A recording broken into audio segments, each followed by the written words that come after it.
not leaving without you, Elsa. Some people are worth melting for. You're just moving out right there. Hang in there, guys!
Born with a secret power so great, alone she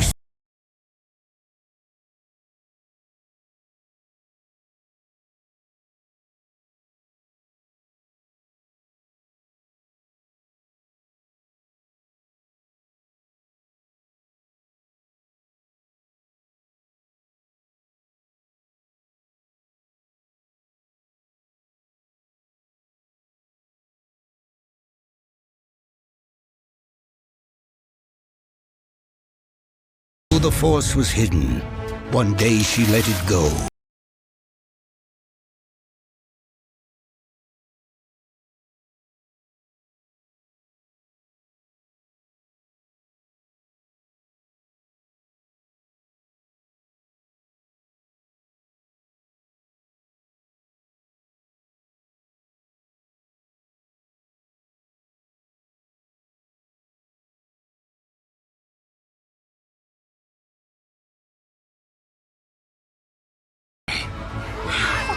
And all the land was covered in eternity.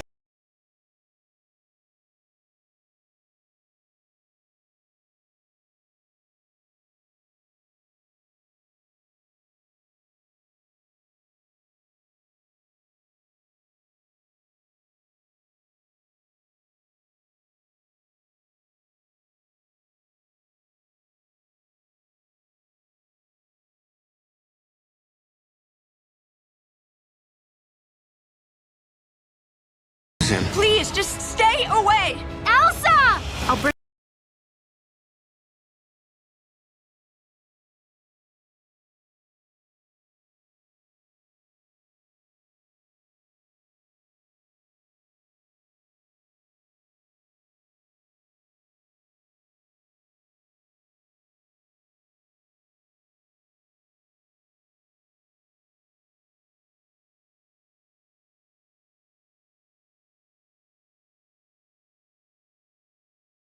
She would never hurt me. Yeah, I bet she's the nicest.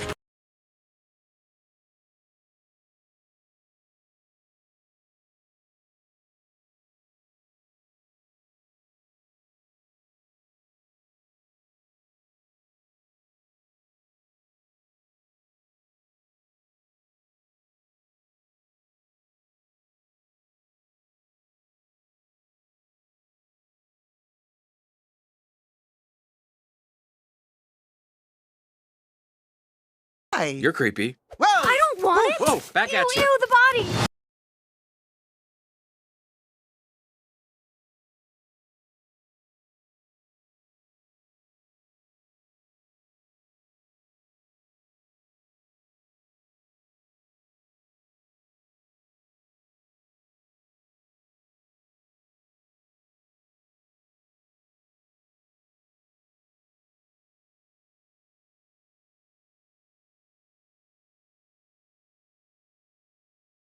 Olaf! Now I'm perfect. Almost.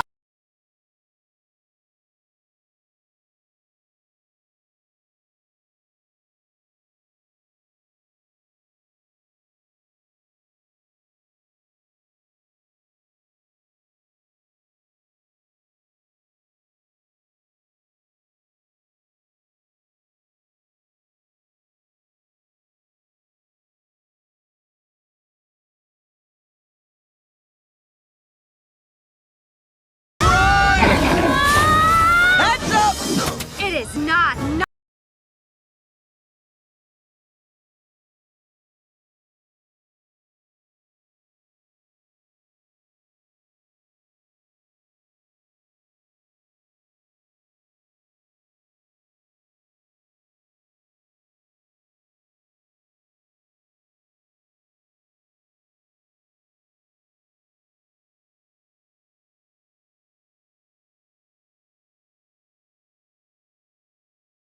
In a kingdom trapped in eternal winter, two sisters are bound by love via a broken bar and torn apart by a secret. To save their home, they must face icy magic, dangerous journeys, and the power that lies within. This is Frozen A only on M Cinema Reviews. Frozen is a 2013 American animated musical fantasy film produced by Walt Disney Animation Studios and released by Walt Disney Pictures. Inspired by Hans Christian Andersen's 1844 fairy tale The Snow Queen, it was directed by Chris Buck and Jennifer Lee and produced by Peter Del Vecchio, from a screenplay by Lee, who also developed the film's story with Buck and Shane Morris. The film features the voices of Kristen Bell, Idina Menzel, Jonathan Groff, Josh Gad, and Santino Fontana. It follows Anna, the princess of Arendelle, who embarks on a journey with the Iceman Kristoff, his reindeer Sven, and the snowman Olaf to find her estranged sister Elsa after she accidentally traps their kingdom in eternal winter with her magical powers. Frozen went through several story treatments before production began in 2011. Christoph Beck composed the film's orchestral score, while Robert Lopez and Kristen Anderson Lopez wrote the songs. After premiering at the El Capitan Theater in Los Angeles on November 19, 2013,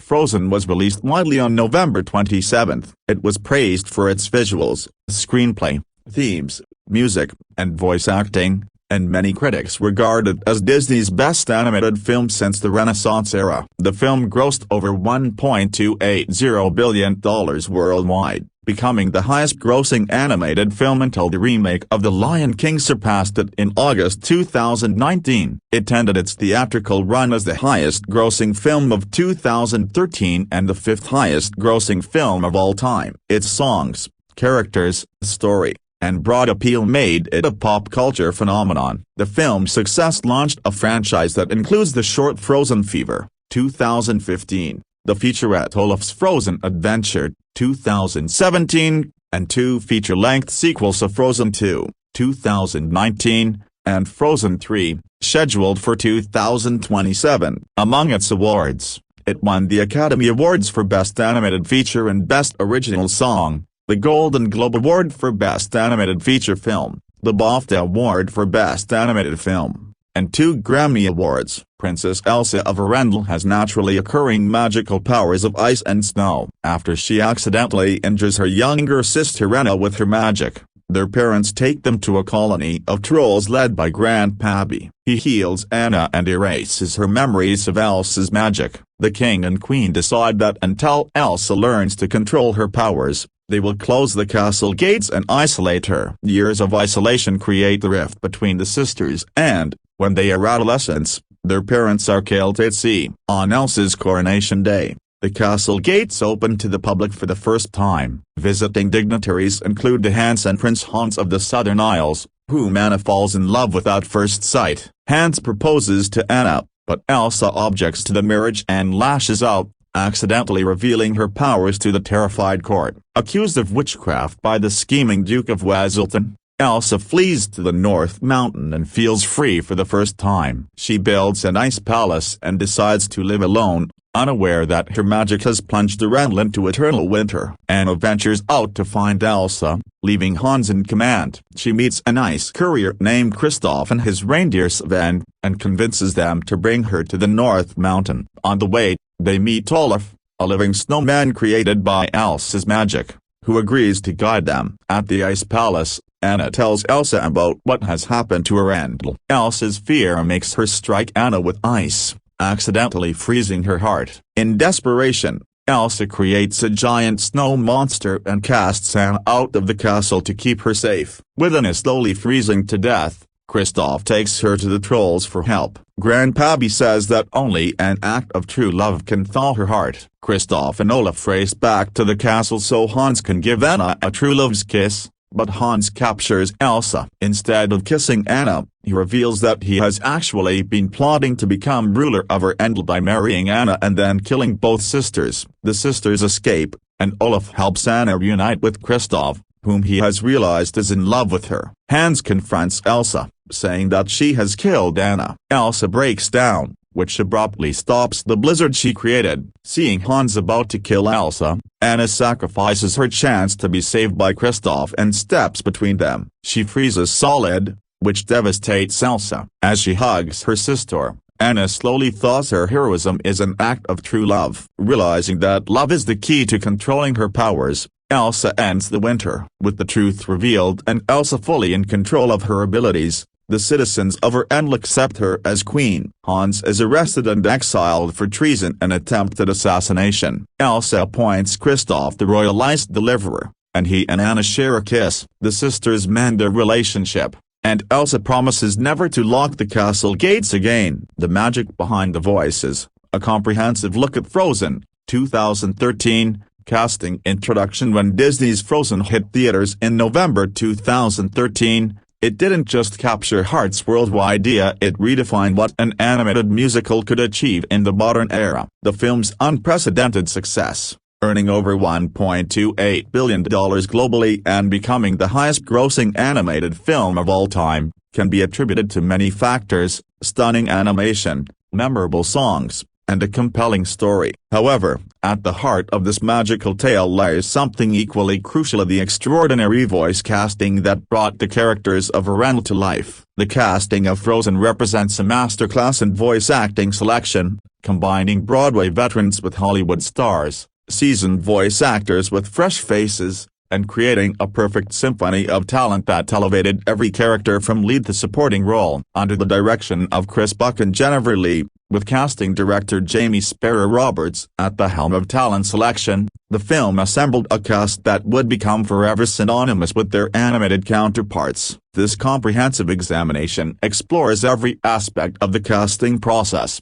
from the major stars who became household names to the supporting actors who added depth and authenticity to the world of Arendelle. We'll delve into the backgrounds of each performer, their journey to landing their roles, and how their unique talents contributed to the film's extraordinary success. The lead characters, building the heart of Arendelle. Kristen Bell as Anna, the perfect embodiment of optimism. The casting of Kristen Bell as Anna stands as one of the most inspired decisions in the film's development. Bell, already established as a talented actress through her work in Veronica Mars and The Good Place, brought a unique combination of vulnerability, humor, and determination to the character that made Anna instantly relatable to audiences of all ages. Bell's journey to the role began through her established relationship with Disney. Having already worked with the studio on various projects, she was invited to audition for what was then still being developed as the Snow Queen. What set Belle apart from other candidates was her ability to capture Anna's infectious optimism without making her seem naive or simple-minded. Her background in both comedy and drama allowed her to navigate Anna's emotional journey from sheltered princess to heroic sister with remarkable authenticity. The actress's musical theater background,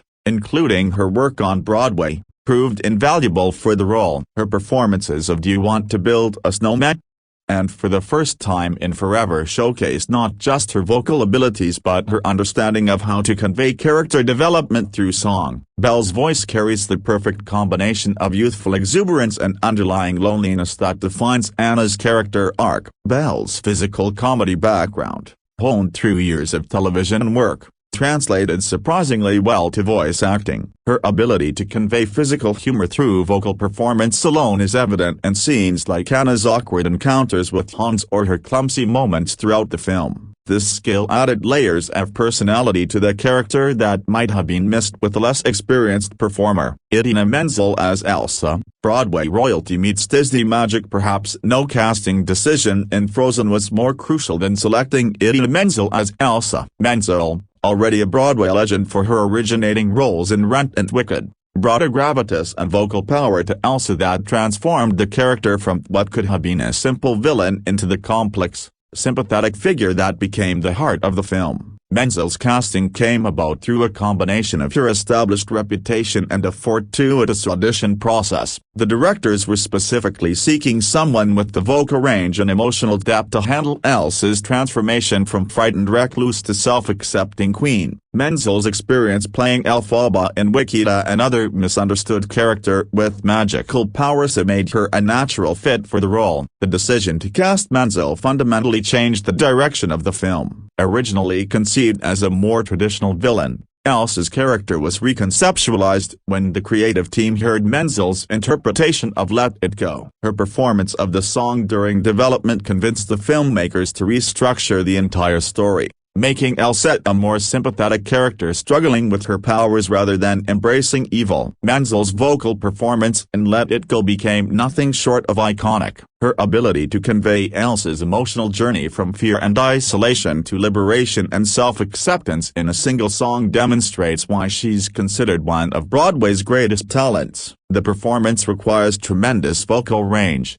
emotional nuance, and the ability to build to a climactic moment that serves as the film's emotional centerpiece. Beyond her vocal abilities, Menzel brought a maturity to Elsa's character that grounded the fantastical elements of the story. Her delivery of dialogue reflects years of theatrical training, with each line carefully modulated to reveal Elsa's inner conflict. The subtle way she voices Elsa's fear, guilt, and eventual acceptance creates a character arc that resonates with adults dealing with their own struggles to accept themselves. Jonathan Groff as Kristoff. The unlikely leading man Jonathan Groff's casting as Kristoff brought an unexpected depth to what could have been a standard romantic lead character. Groff, known for his work on Broadway in Spring Awakening and later Hamilton, as well as his television role in Glee, provided Kristoff with the earthy authenticity that distinguished him from typical Disney princes. The decision to cast Groff reflected the filmmakers' desire to create a more realistic and grounded male lead. Unlike the polished princes of earlier Disney films,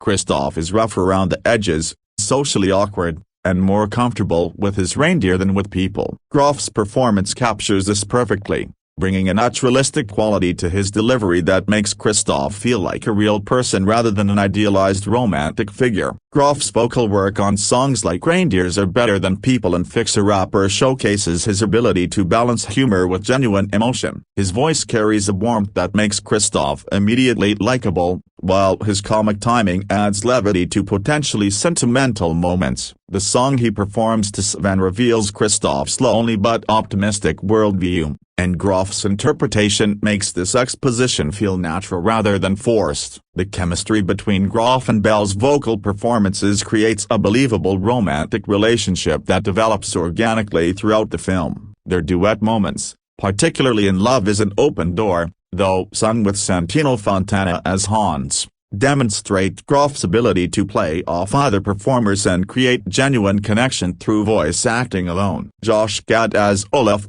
bringing joy to the snowman. Josh Gad's portrayal of Olaf represents one of the most challenging casting decisions in this film by creating a comic relief character who doesn't feel forced or annoying. Gad, with his background in Broadway, The Book of Mormon, Avenue Q, and film comedy, brought a childlike wonder and genuine warmth to Olaf that made the character beloved rather than merely tolerated. The key to Gad's success with Olaf lies in his ability to maintain the character's innocence while delivering genuinely funny lines. Olaf's dream of experiencing summer could have been played purely for laughs, but Gad infuses it with such sincere longing that it becomes touching rather than absurd. His performance of In Summer is simultaneously hilarious and heartwarming, capturing the character's naive optimism about his impossible dream. Gad's vocal characterization of Olaf required tremendous control and consistency. The voice he created, a higher-pitched but not irritatingly so,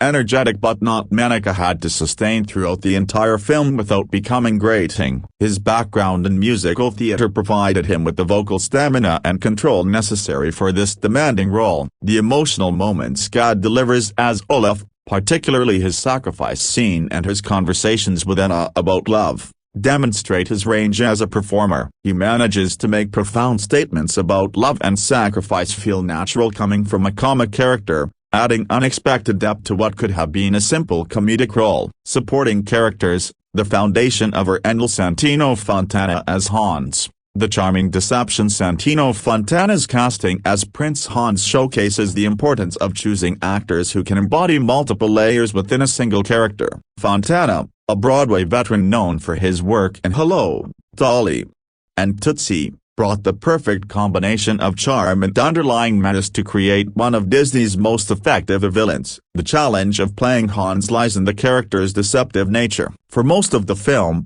Hans must appear genuinely charming and romantic, only revealing his true villainous nature in the final act. Fontana's performance required him to play sincere love convincingly while subtly laying groundwork for the eventual reveal. His duet with Bell on Love is an Open Door must feel genuinely romantic while containing hints of his manipulative nature for audiences watching subsequent viewings. Fontana's theatrical background proved invaluable for this complex characterization. His ability to project warmth and sincerity while maintaining subtle undertones of insincerity creates a character that works on multiple levels. The revelation of Hans's true nature feels both surprising and inevitable, largely due to Fontana's nuanced performance throughout the film. Alan Tudyk as the Duke of Weselton. Master of character acting. Alan Tudyk's portrayal of the Duke of Weselton, pronounced Weaseltown, as the character insists, demonstrates the actor's remarkable ability to create memorable characters through voice work alone. Tudyk, known for his versatility in both live-action and voice acting roles, brought a perfect combination of pompousness and insecurity to the Duke that made him both threatening and comedic. Tudyk's approach to the Duke involved creating a distinct vocal characterization that immediately established the character's personality. His higher-pitched, slightly nasal delivery suggests both the Duke's aristocratic pretensions and his underlying insecurity. The way Tudyk handles the character's mispronunciation corrections adds layers of petty vanity that make the Duke more than just a simple antagonist. The actor's background in improvisational comedy, evident from his work in Tucker and Dale vs. Evil and Death at a Funeral, allowed him to find humor in the Duke's scenes without undermining his role as a threat. His interactions with Elsa during the ball sequence showcase his ability to shift between obsequiousness and barely concealed ambition within single scenes. N Hines as Pabby, Grandpa Troll. Wisdom and warmth. The casting of N Hines as the Troll King Pabby brought unexpected gravitas to what could have been a purely whimsical character. Hines, known for his dramatic work in Roman Game of Thrones, provided Pabby with a voice that carries both ancient wisdom and paternal warmth. Hines's performance required him to deliver crucial exposition about Elsa's powers and Anna's condition while maintaining the magical, otherworldly quality appropriate for a troll character. His Irish accent adds to the mystical quality of the character while keeping his dialogue clear and understandable for young audiences. The actor's approach to Pabby's more serious moments, particularly when discussing Elsa's growing powers and the dangers they present, demonstrates his ability to convey complex emotional and plot information through voice acting. His delivery makes Pabby's warnings feel genuinely ominous while maintaining the character's fundamental kindness. The young voices, capturing childhood authenticity. Livy Steubenbach as young Anna, Establishing character foundation. The casting of Livy Stubenbach as young Anna required finding a child actor who could establish the character traits that would define Anna throughout the film. Stubenbach's performance in the opening sequence, particularly during Do You Want to Build a Snowman?, had to capture Anna's persistent optimism and loving devotion to her sister while showing the pain of rejection. Stubenbach's natural delivery style avoided the overly precocious quality that can make child characters annoying. Her performance feels genuinely childlike, enthusiastic, slightly impatient, and completely sincere. The way she delivers Anna's pleas to Elsa establishes the character's fundamental persistence and refusal to give up on the people she loves. The young actress's vocal work had to match Kristen Bell's later performance while maintaining a believable child voice. The continuity between Stubenbach's young Anna and Bell's adult version creates a seamless character development that anchors the film's emotional core. Eva Bella as young Elsa. The weight of fear. Eva Bella's portrayal of young Elsa required conveying the character's growing fear and isolation while maintaining her love for Anna. Bella's performance in the opening sequence establishes Elsa's character arc from a playful child excited about her powers to a frightened girl learning to suppress them. The emotional complexity required for young Elsa's character is considerable. Bella had to show Elsa's delight in her powers, her terror when they hurt Anna, and her gradual withdrawal from the world. Her delivery during the Do You Want to Build a Snowman?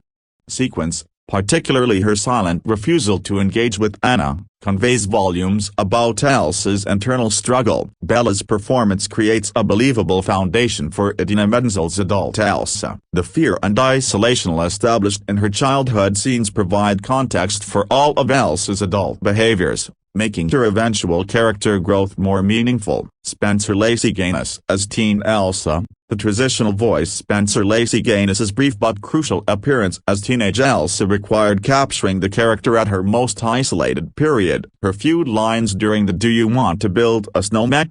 Sequence had to convey years of increasing isolation and fear while showing glimpses of her deep love for Anna. Gaines's delivery of Elsa's rejection of Anna's coronation day invitation carries the weight of years of forced separation. Her vocal work bridges the gaps between Eva Bella's frightened child and Idina Menzel's powerful but tormented adult, creating a believable character progression across the different ages. The extended cast, bringing Arundel to life. The royal court and dignitaries. The film's authenticity is enhanced by its supporting cast of royal court members and international dignitaries. Maurice LaMarche as the King of Arundel brings his extensive voice acting experience to create a figure of authority and paternal concern. His limited dialogue had to establish his character as both a loving father and a man struggling with how to help his daughter. Robert Pine as the bishop provides the necessary gravitas for the coronation sequence. His formal, ceremonial delivery helps establish the weight and significance of Elsa's coronation while creating the appropriate contrast for when everything goes wrong. The international dignitary saw Jesse Cordy as the Spanish dignitary, Jeffrey Marcus as the German dignitary, and Tucker Gilmore as the Irish dignitary add authentic international flavor to the coronation sequence. Each actor brings appropriate accents and vocal characteristics that help create the sense of a truly international gathering for this important royal event. The Trolls, a family of characters. The Troll family required a large ensemble of voice actors to create a believable community. Each troll needed a distinct personality while contributing to the group dynamic of fixer-upper. The casting of this sequence involved finding actors who could work together to create the infectious energy of the musical number while maintaining individual character voices. Maya Wilson as Balda, Kristoff's adoptive troll mother, brings maternal warmth to her role while maintaining the slightly manic energy appropriate for the troll community. Her interactions with Kristoff reveal their loving relationship while adding to the comedic chaos of the scene. Additional voices. The Invisible Foundation. The extensive list of additional voice actors represents the often overlooked foundation that makes animated films feel populated and real. These performers, including veterans like Fred Tatasciore, Mona Marshall, and Jean Gilpin, provide the background conversations, crowd reactions, and ambient voices that make Arundel feel like a living, breathing kingdom. Each additional voice actor brings their own expertise to creating believable background characters. Their work may be subtle, but it's essential for creating the immersive world that allows the main characters to shine. Behind the scenes, the casting process. The role of casting director Jamie Sparrow Roberts. Jamie Sparrow Roberts' work as casting director for Frozen represents a masterclass in matching actors to characters. Her experience in both animation and live-action casting allowed her to understand the unique challenges of voice acting while recognizing the specific talents needed for each role. The casting process for an animated musical requires a different approach than traditional film casting. Roberts had to consider not just acting ability, but vocal range,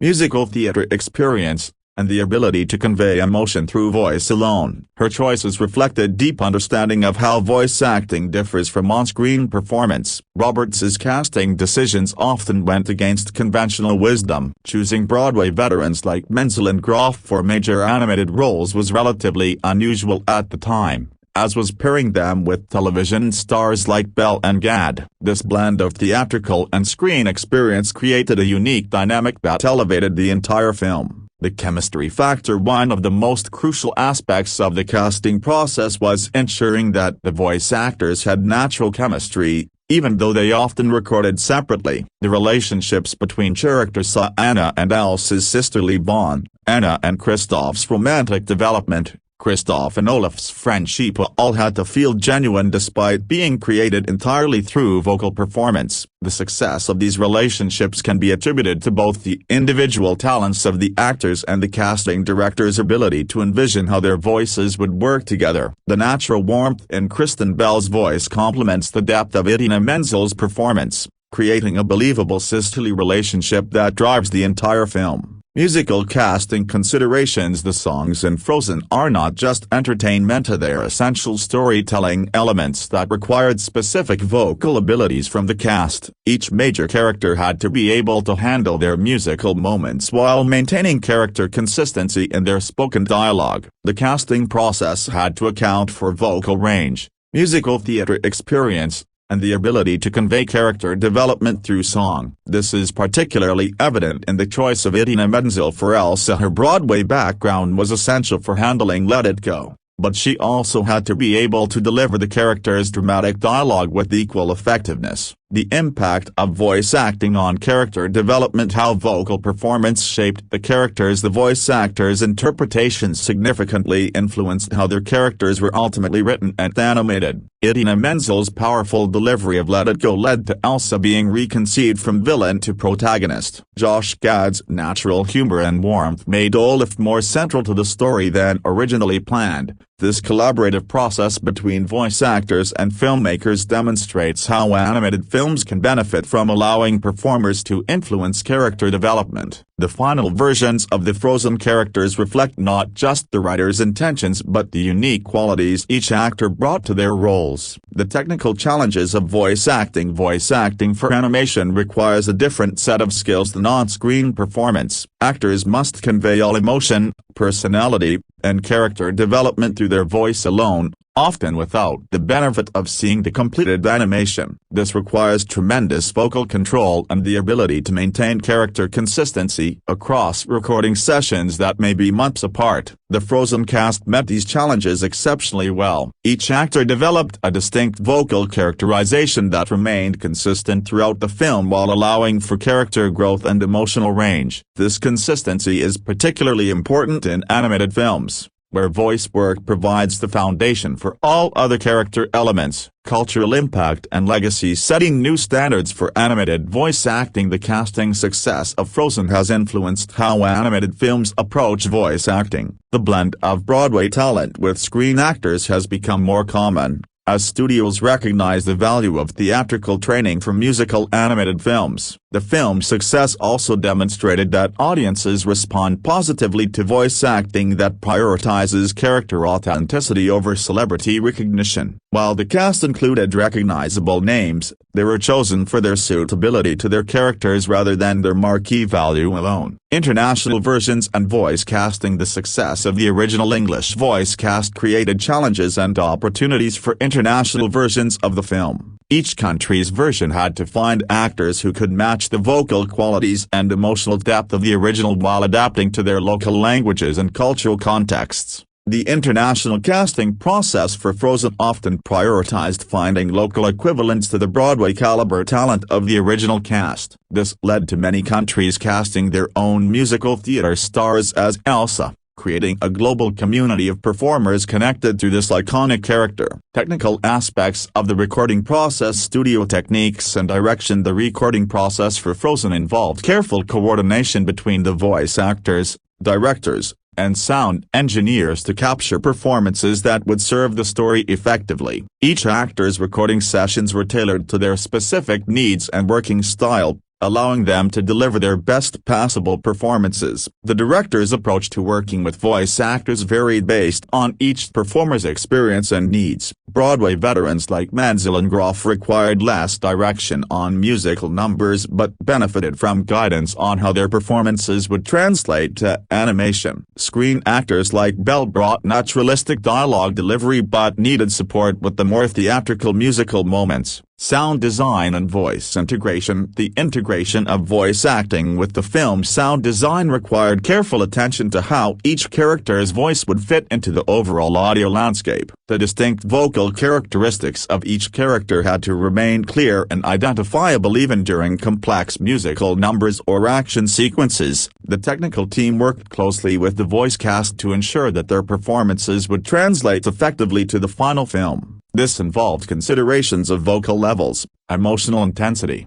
and how each character's voice would interact with the music and sound effects. Conclusion: the perfect storm of talent. The casting of Frozen represents a convergence of talent, vision, and opportunity that created something truly special. Every decision, from the leads to the supporting cast to the additional voices, contributed to a cohesive whole that elevated the film beyond typical animated fare. The success of the voice cast can be measured not just in the film's commercial and critical success, but in how these characters have become part of popular culture. Anna, Elsa, Kristoff, and Olaf are not just animated characters, their personalities brought to life by exceptional performers who understood their roles and brought something unique to each character.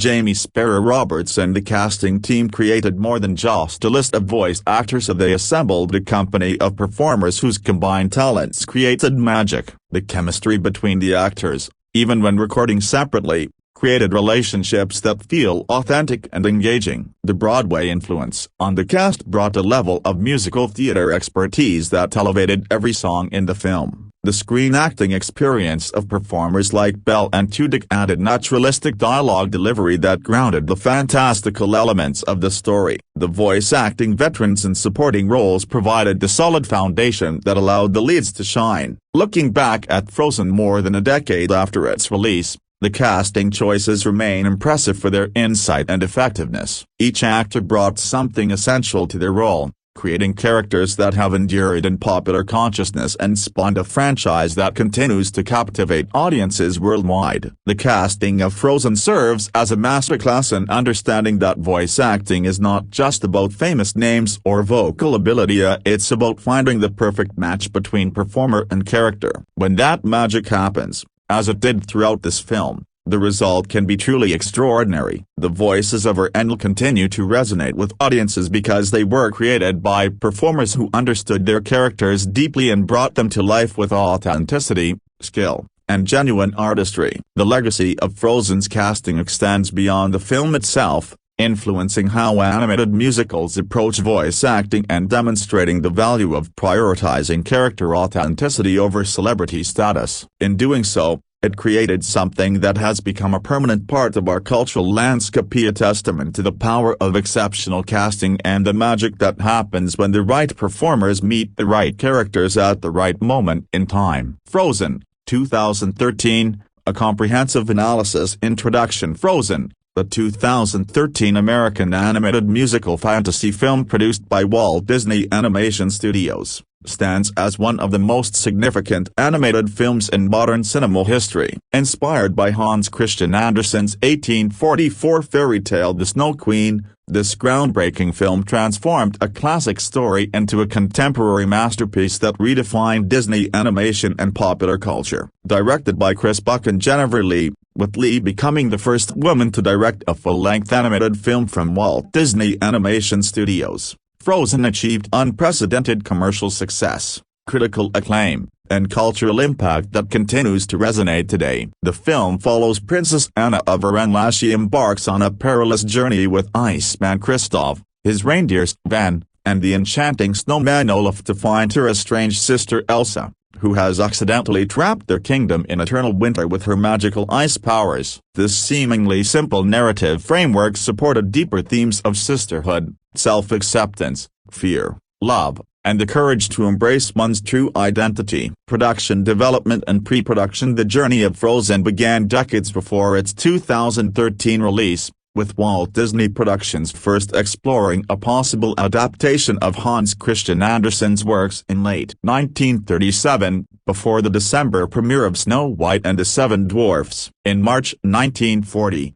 Walt Disney proposed a collaboration with film producer Samuel Goldwyn, where Goldwyn's studio would handle live-action scenes of Andersen's life while Disney's studio would animate his fairy tales. However, America's entry into World War II in 1942 shifted Disney's focus to wartime propaganda, effectively halting the Disney-Goldwyn project. Samuel Goldwyn eventually produced the 1952 live-action film Hans Christian Andersen independently, while Disney Animation shelved numerous unfinished animated projects, including The Snow Queen. During the late 1990s, following the success of Disney Renaissance-era films, 1989 to 1999, Walt Disney Feature Animation renewed efforts to develop a new adaptation of The Snow Queen. However, the project faced significant challenges and was scrapped in late 2002 when Glenn Keane reportedly departed to work on what would become Tangled.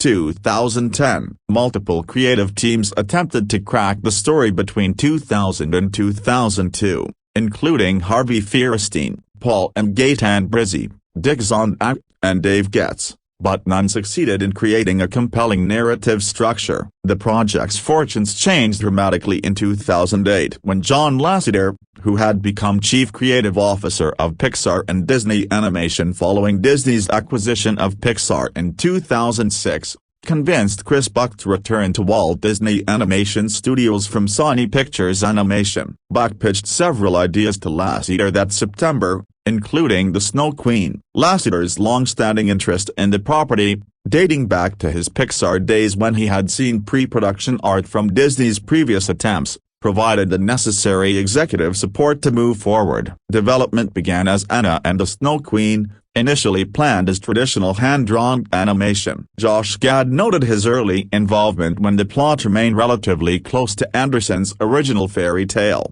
with Megan Mullally initially set to voice Elsa. However, by early 2010, the project had entered development hell as the studio struggled to make the story and Snow Queen character compelling to contemporary audiences. The breakthrough came on December 22, 2011, when Disney announced the new title Frozen and a release date of November 27, 2013. Following Tangled's success, the decision to shift from hand-drawn to computer animation was confirmed in January 2012, driven by the script's complex visual requirements that demanded sophisticated technological capabilities. Script development and character evolution. One of the most significant challenges facing the development team was transforming Elsa from a traditional villain into a complex, sympathetic character. The studio's standard practice of screening films every 12 weeks, followed by extensive notes sessions where creative teams provided feedback, proved crucial in identifying the fundamental problems with early versions. Art director Michael J. Mollet to describe John Lasseter as the film's game changer,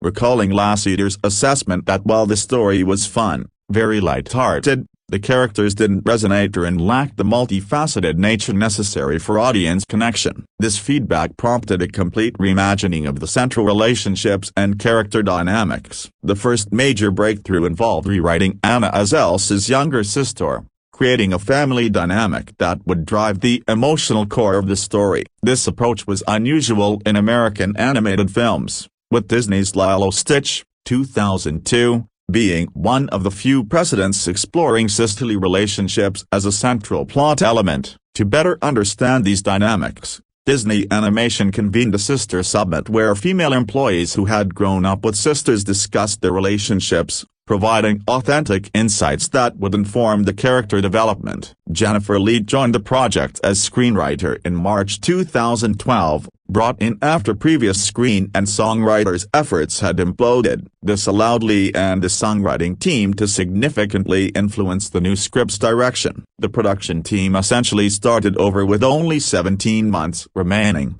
creating an intense schedule that required rapid decision-making and constant refinement. Several core concepts were already established when Lee joined, including the frozen heart hook and the phrase "an act of true love will thaw a frozen heart." The ending would involve true love in the sense of sibling bonds rather than romantic love, with Anna ultimately saving Elsa, though the specific mechanism remained undetermined. Disney Animation President Edwin Catmull emphasized the importance of earning this ending, warning Lee that success would make it great, while failure would make it suck. Early versions depicted Elsa as unambiguously evil, kidnapping Anna from her wedding to freeze her heart and later attacking the town with an army of snowmen. The second act focused on Anna's attempts to reach and kiss Hans while Elsa tried to stop her. This approach attempted to generate sympathy for Anna by emphasizing her frustration as the spare to Elsa's heir status. But the narrative felt emotionally hollow. The Let It Go revolution. The transformational moment came with the creation of Let It Go by Robert Lopez and Kristen Anderson Lopez. This song fundamentally reimagined Elsa as a complex,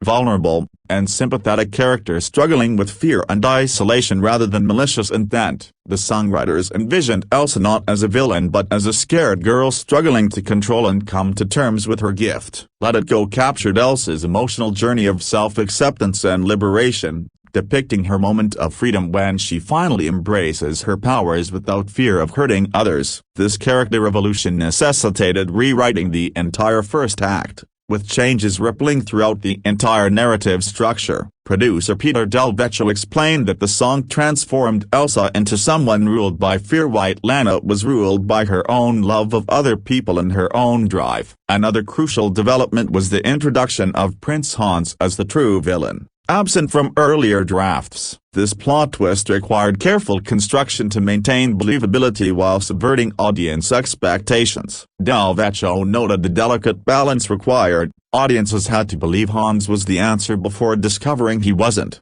with Kristoff representing the true romantic resolution. The challenge lay in laying foundation for Anna's eventual turn to Kristoff without making Hans's betrayal too predictable. Hans was deliberately written as sociopathic and twisted, requiring Jennifer Lee to carefully calibrate Anna's growing but unacknowledged feelings for Kristoff while maintaining the surprise of Hans's true nature. Early drafts included Anna flirting with Kristoff at their first meeting, but this was changed after Walt Disney Studios chair Alan Horn noted it would confuse viewers given Anna's engagement to Hans. Character development and refinement. Lee worked extensively on developing Anna's personality, facing internal disagreements about the character's psychological complexity. Some colleagues felt Anna should be more dysfunctional and codependent, but Lee argued for a simpler coming-of-age story where Anna evolves from having a naive view of life and love because she's lonely to the most sophisticated and mature view of love, where she's capable of the ultimate love, which is sacrifice. Lee drew inspiration from her relationship with her own older sister,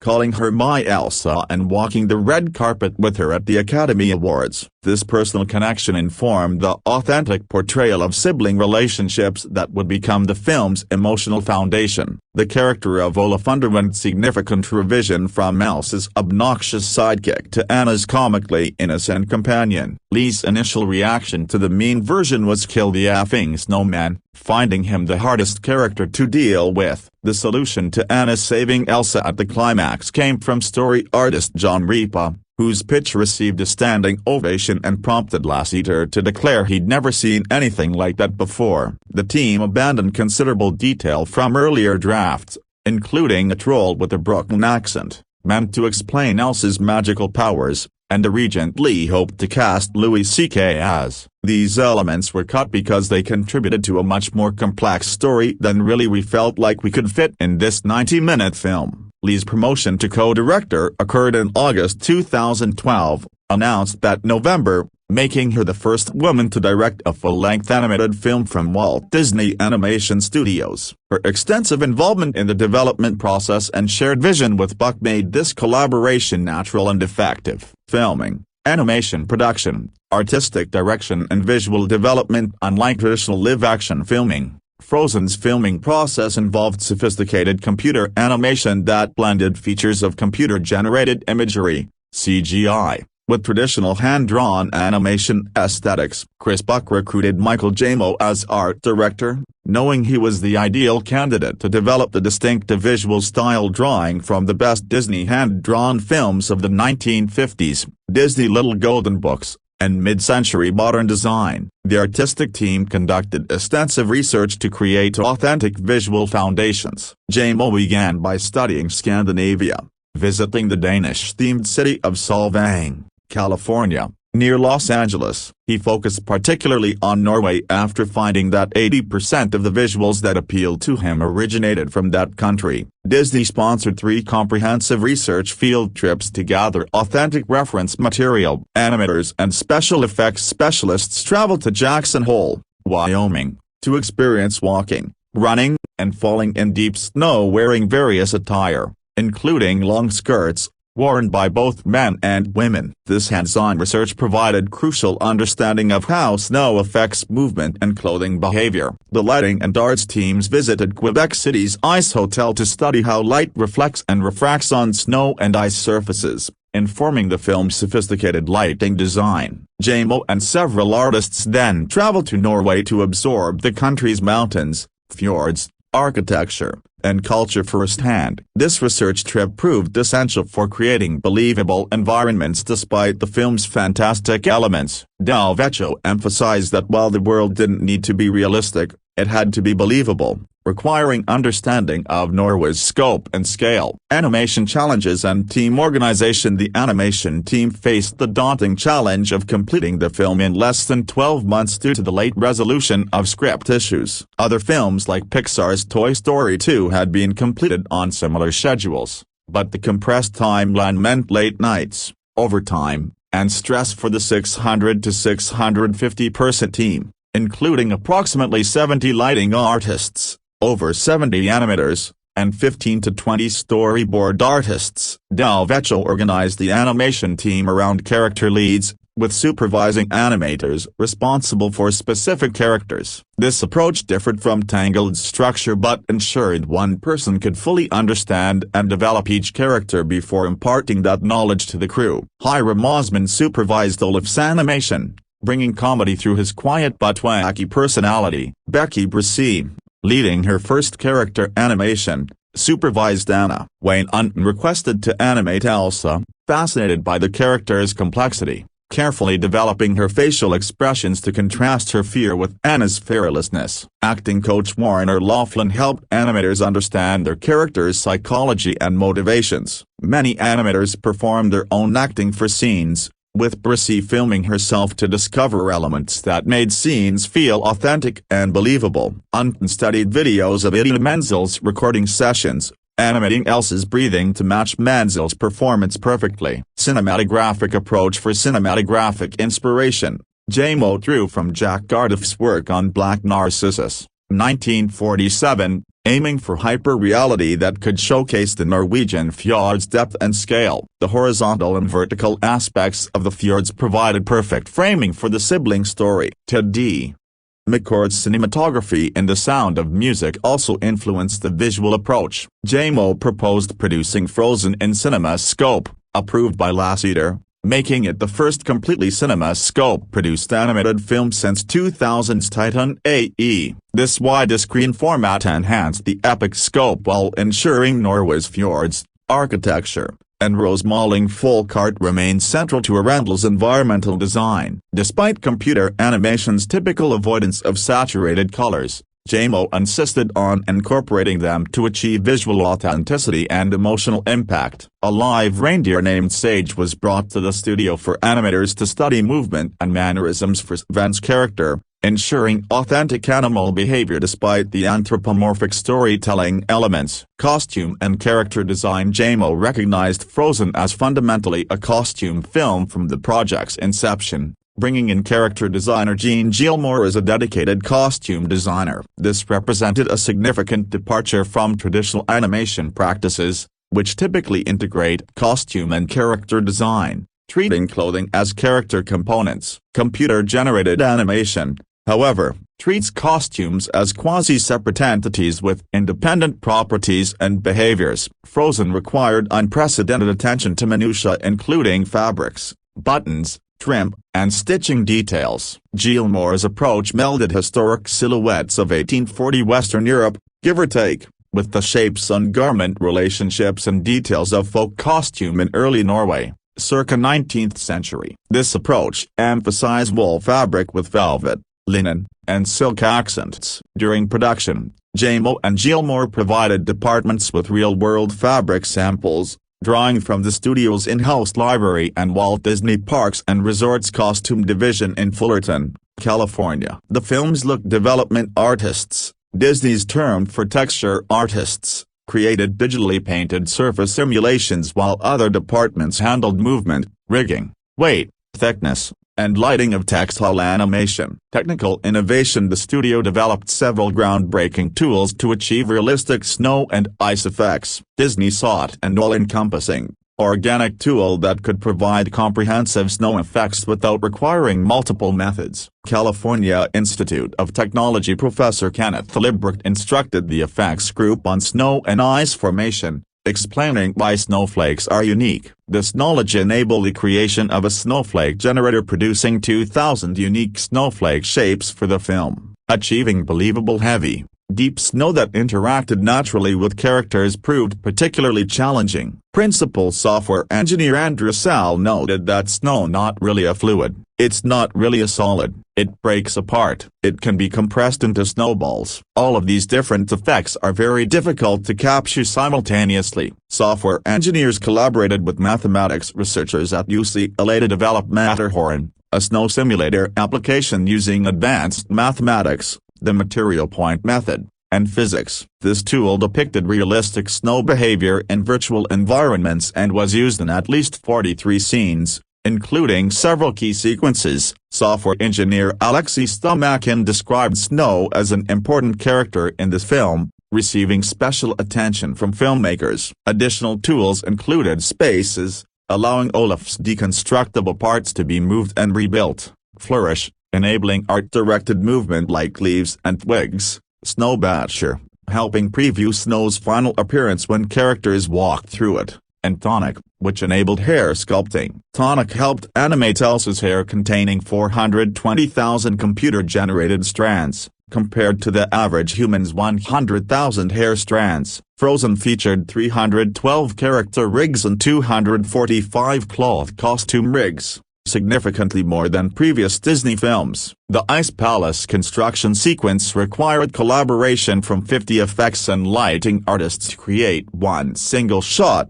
with each frame requiring 30 hours to render using 4,000 computers processing one frame at a time. The filmmakers combined 3D effects with 2D artwork for specific elements including Elsa's magic, snow sculptures, and freezing fountains and floors. The effects group created a capture stage displaying Frozen's entire world on monitors that could be filmed with special cameras to create three-dimensional scenes. Post-production sound design and audio engineering. Post-production for Frozen involved sophisticated audio engineering to create the film's immersive soundscape. Director Jennifer Lee emphasized sound's crucial role in making the film visceral and transported, noting that the sound of the ice when it's at its most dangerous just makes you shudder. Sound designer Odin Benitez traveled to Mammoth Mountain, California, to record authentic snow and ice sound effects at a frozen lake. The Foley work was recorded on the Warner Brothers Pictures lot, with Foley artists receiving daily deliveries of 50 pounds of snow and ice to capture all necessary winter sounds. Because the film's visuals were finalized so late in production, 5 separate versions of nearly every footstep on snow were recorded, corresponding to 5 different snow types. During mixing, one version was selected to match the final rendered snow in each scene. The production team proved particularly demanding about Elsa's footsteps in the Ice Palace, requiring 8 attempts using various materials including wine glasses and metal knives on ice before settling on a mix of 3 distinct sounds. The complete silence at the film's climax, immediately after Anna freezes, was Lasseter's specific request, one he really wanted. The ambient sound normally present was deliberately removed to create an unusual, suspended feeling that emphasized the dramatic moment's emotional weight. Musical post-production under sound engineer David Boucher's supervision, the lead cast began recording vocal tracks in October 2012 at Sunset Sound Recording Studio in Hollywood before song orchestration. Performers heard only Lopez's demo piano track through headphones while singing, requiring considerable skill to deliver emotional performances without full musical context. Most dialogue was recorded at the Roy E. Disney Animation Building in Burbank under original dialogue mixer Gabriel Guy's supervision,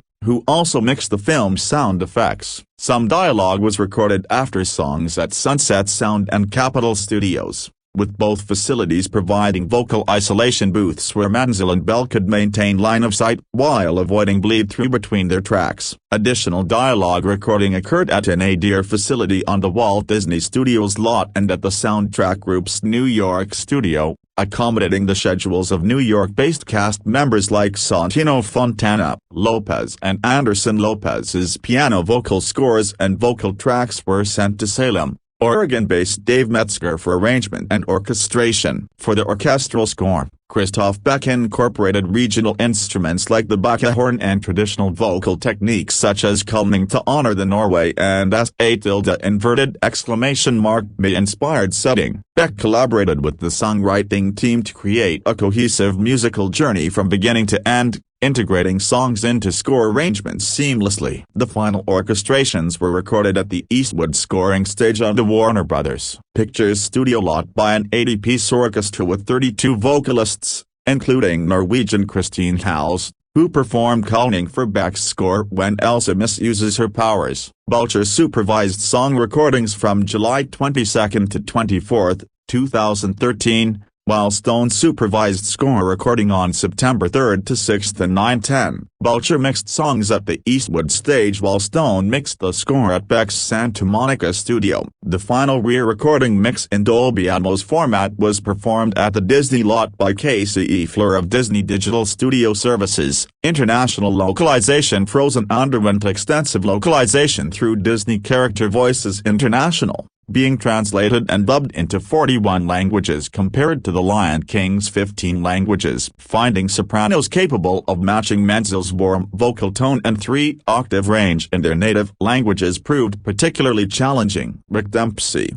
the unit's senior executive, described the translation process as exceptionally challenging, requiring the right lyrical intent while maintaining rhythmic matching to the music and proper lip sync. This complex juggling act demanded considerable patience and precision from the international production teams. Lopez explained that Disney requested removal of complex wordplay and puns from songs to ensure easy translation and universal lyrical appeal. Disney required native speakers for all roles to ensure the film felt local in each market. Bell and Menzel's voices served as the blueprint for casting, with efforts to match voices as much as possible. Approximately 200 singers auditioned for the 41 Elsa slots. Elsa's singing and speaking roles were cast separately for nearly 15 dubbed versions since not all vocalists could effectively act their singing parts. After completing casting in all 41 languages, the international cast included over 900 people who recorded their roles in approximately 1,300 recording sessions. The Italian version received an award for Best Foreign Dubbing Worldwide. Music Songwriting Partnership and Creative Process. The musical foundation of Frozen emerged from the collaborative partnerships between husband and wife songwriting team Robert Lopez and Kristen Anderson Lopez. Both had previous experience with Disney Animation on Winnie the Pooh,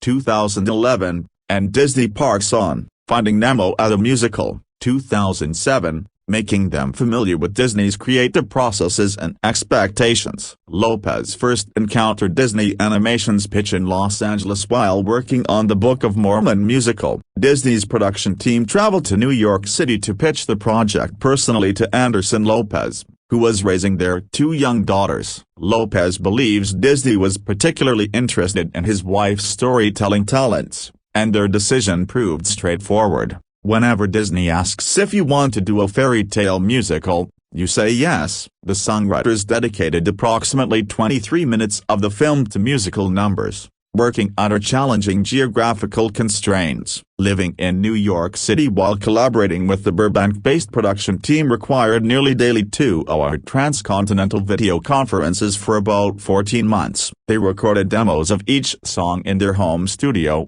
with both singing while Lopez provided piano accompaniment, emailing results to Burbank for discussion at subsequent video conferences. Lopez and Anderson Lopez acknowledged the pressure of having their work compared to Alan Menken and Howard Ashman's Disney Renaissance-era compositions. When feeling lost creatively, they asked themselves what would Ashman do to maintain connection with Disney's musical storytelling traditions while developing their unique voice. The songwriting team composed 25 songs for Frozen, with 8 included in the final version. One song, For the First Time in Forever, featured a reprise, while Let It Go received a Demi Lovato cover version over the end credits. Totaling 10 songs, 7 of the 17 unused songs were later released on the deluxe edition soundtrack, providing insight into the extensive creative exploration that shaped the final product. Key songs in their development. Let It Go became the film's most significant and transformative song, fundamentally altering Elsa's character conception and the entire narrative structure. The songwriters envisioned Elsa's emotional journey of self-liberation,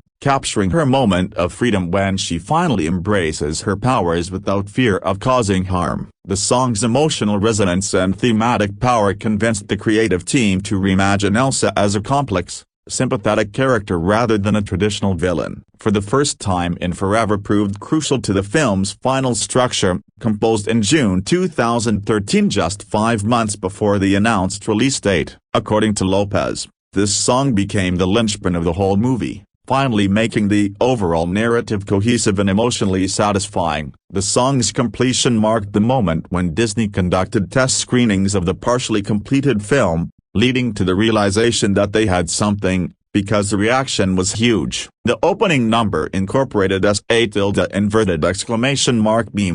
Frode Jelliams Eatnam Vuli with elements of joy, a traditional *! Singing style that honored the film's Scandinavian cultural foundations. Music producers recruited Norwegian linguist and composer Christine Hals to assist with lyrics for an Old Norse song written for Elsa's coronation, and the team traveled to Trondheim to record the Canta's choir for pieces inspired by traditional *! Music. Score composition and cultural integration. Christoph Beck was hired to compose the orchestral score in February 2013 following his work on Paperman, a Disney animated short film that demonstrated his ability to enhance emotional storytelling through music. Beck's approach paid homage to the Norway and *!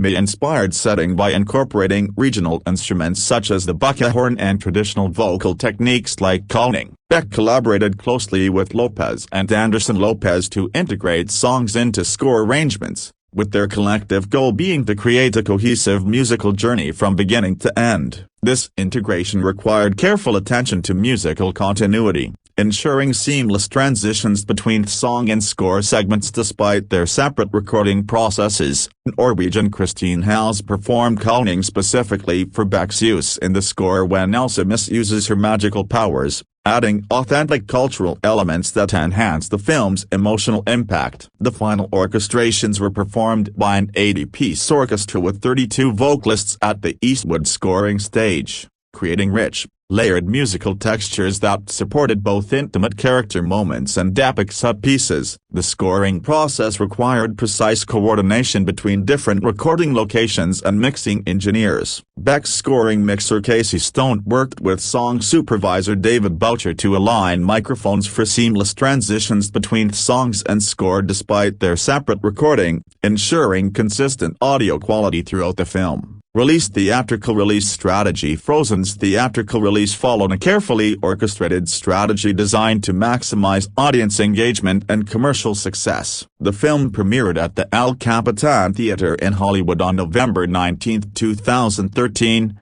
creating industry buzz and critical anticipation before its wider release. This premiere showcased the film to industry professionals, critics, and Disney executives, generating early positive word of mouth that would prove crucial for the film's commercial trajectory. Following the premiere, Frozen had a 5-day limited release at the El Capitan Theater beginning November 22, 2013, before its wide theatrical release on November 27. This limited release strategy allowed Disney to gauge initial audience reactions and fine-tune marketing approaches while building anticipation for the nationwide opening. The wide release on November 27, 2013, coincided with a Thanksgiving holiday weekend, positioning Frozen to capture family audiences during one of the year's most important box office periods. The film was accompanied by Get a Horse, a new Mickey Mouse animated short film that paid homage to Disney's animation legacy while showcasing contemporary technical capabilities. Marketing and promotion. Disney's marketing campaign for Frozen began months before the film's release with strategic preview events and promotional activities. At the 2013 D23 Expo, Lopez and Anderson Lopez's songs Let It Go and In Summer were previewed, with Idina Menzel performing Let It Go live to demonstrate the film's musical quality and emotional power. The teaser trailer released on June 18, 2013, followed by the full trailer on September 26, 2013, generated significant online buzz and anticipation. These trailers strategically highlighted the film's humor, spectacular visuals, and musical elements while maintaining story surprises that would enhance the theatrical experience. Frozen was promoted across several Disney theme parks, leveraging Disney's integrated entertainment ecosystem. Disneyland's Fantasyland featured Frozen presentations, while Disney California Adventures World of Color incorporated Frozen elements. Epcot's Norway Pavilion created natural cultural connections, and Disneyland Paris' Disney Dreams show included Frozen segments. Disneyland and Epcot offered meet-and-greet sessions with Anna and Elsa, allowing guests to interact directly with beloved characters. On November 6, 2013, Disney Consumer Products released a comprehensive line of toys and film-related merchandise at Disney stores and other retailers. This merchandising strategy proved prescient, as Frozen's cultural impact would drive extraordinary demand for character-based products, costumes, and collectibles throughout the following years. Alternative release formats. Recognizing Frozen's unique appeal as a musical, Disney developed innovative release formats that enhanced audience engagement. On January 31, 2014, a sing-along version was released in 2,057 theaters across the United States. This version featured on-screen lyrics and invited viewers to follow the bouncing snowflake and sing along with the film's songs, creating an interactive theatrical experience that transformed passive viewing into active participation. The sing-along concept proved extraordinarily successful, leading to similar releases in other markets. Following Frozen's wide release in Japan on March 14, 2014, a Japanese sing-along version was released on April 26, featuring Japanese lyrics on screen for audiences to sing along with the characters. A sing-along version was later released in the United Kingdom on November 28, 2014, demonstrating the format's international appeal. The sing-along versions represented innovative thinking about how audiences wanted to engage with Frozen's music, anticipating the cultural phenomenon that would see families and individuals singing the film's songs in various contexts. This approach acknowledged that Frozen's musical elements were not just supporting narrative components but central attractions deserving dedicated showcase opportunities. Home media. Digital and physical release strategy. Walt Disney Studios Home Entertainment orchestrated Frozen's home media release to maximize revenue opportunities across multiple formats and timeframes. The film became available for digital download on February 25, 2014. followed by Blu-ray and DVD releases on March 18, 2014. This staggered approach allowed Disney to capture early adopter enthusiasm for digital formats while maintaining traditional physical media sales. Physical copies included extensive bonus features designed to enhance the home viewing experience and provide value for collectors. Behind-the-scenes featurettes offered insights into the film's creative development,